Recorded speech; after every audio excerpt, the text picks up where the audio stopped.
ಇಂದೇ ಡೌನ್ಲೋಡ್ ಮಾಡಿ ಮತ್ತು ನಿಮ್ಮ ನೆಚ್ಚಿನ ಶೋಗಳನ್ನು ಆನಂದಿಸಿ.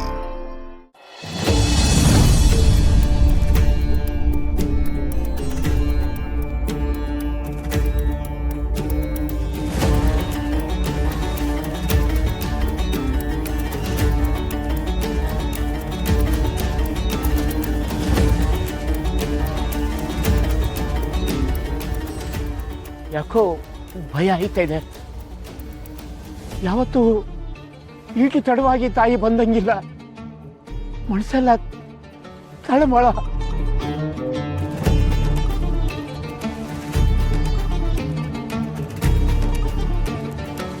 ನನಗೂ ಹೊಟ್ಟೆಲೆಲ್ಲ ಒಂಥರ ಸಂಕಟ.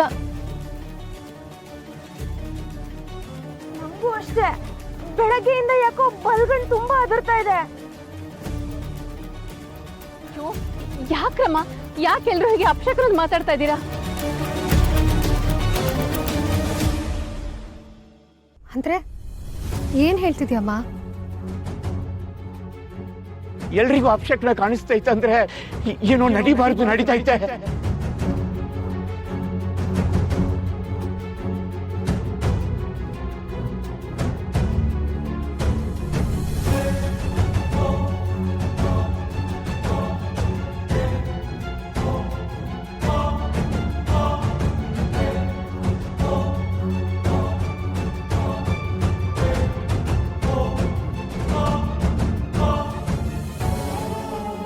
ಕಲ್ಯಾಣಿ ಒಳಗೋಗಿ ಶಿವು ಮೇಲ್ಕ್ ಬತ್ತಿಲ್ವಂತೆ.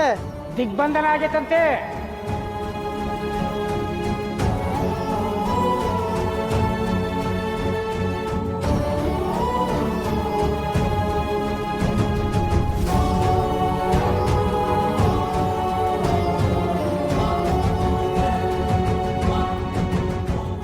ಛತ್ರಿ, ಜನಗಳಿಗೆ ನ್ಯೂಸ್ ಎಲ್ಲ ಗೊತ್ತಾಗ್ಬಿಟ್ಟೈತೆ. ನನ್ನ ಮ್ಯಾಟ್ರ್ ಹೆಂಗ್ ಲೀಕ್ ಆಯ್ತು?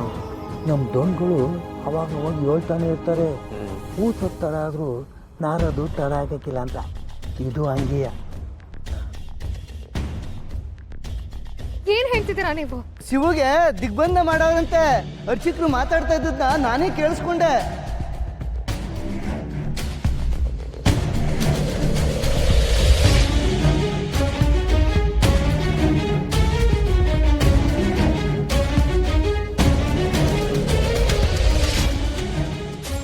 ಎಷ್ಟೋ ಹೊತ್ತಿಂದ ಶಿವು ನೀರೊಳಗೆ ಅವನಂತೆ. ಉಸಿರಾಡಕ್ಕಾಗದೆ ಶಿವು ನೀರಲ್ಲೇ.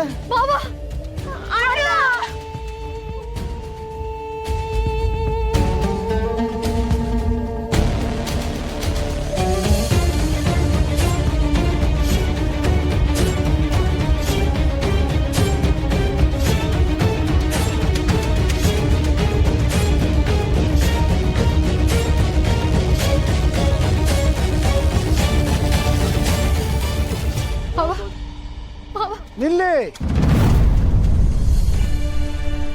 ಧೃತಿಗೆಡಬೇಡಿ, ಏನೂ ಆಗೋದಿಲ್ಲ. ಇಲ್ಲ, ನನ್ನ ಮಾವ ನೋಡ್ಬೇಕು. ನನ್ನ ಮಾವ ನೋಡ್ಬೇಕು. ಅಣ್ಣ ನೋಡ್ಬೇಕು. ಇದಕ್ಕೇನ್ ಪರಿಹಾರ? ಅದನ್ನಾದ್ರೂ ಹೇಳಿ ಅರ್ಚಕ್ರೆ. ತಾಯಿಗೆ ದಿಗ್ಬಂಧನ ಆಗಿದೆ ಅಂತಂದ್ರೆ ಸಾಮಾನ್ಯವಾಗಿ ಕರೆದ್ರೆ ತಾಯಿ ಬರಲ್ಲ.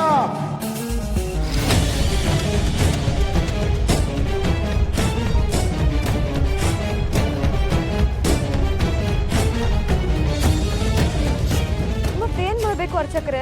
ಕರಿಬೇಕು, ಉಗ್ರ ರೂಪಿಯಾಗಿ ಕರಿಬೇಕು.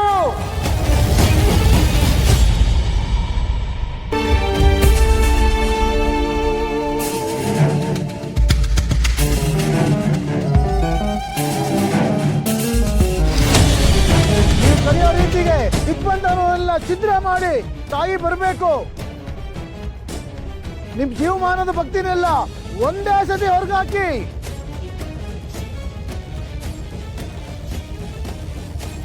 ತನ್ನ ಮಗನ ಉಳಿಸ್ಕೊಳ್ಳೋಕೆ ತಾಯಿ ಖಂಡಿತ ಬಂದೇ ಬರ್ತಾಳೆ. ನಮ್ಮ ಮನೆ ದೀಪ ಅಣ್ಣಯ್ಯ, ನಮ್ಮೊಡಲ ಜೀವ ಅಣ್ಣಯ್ಯ.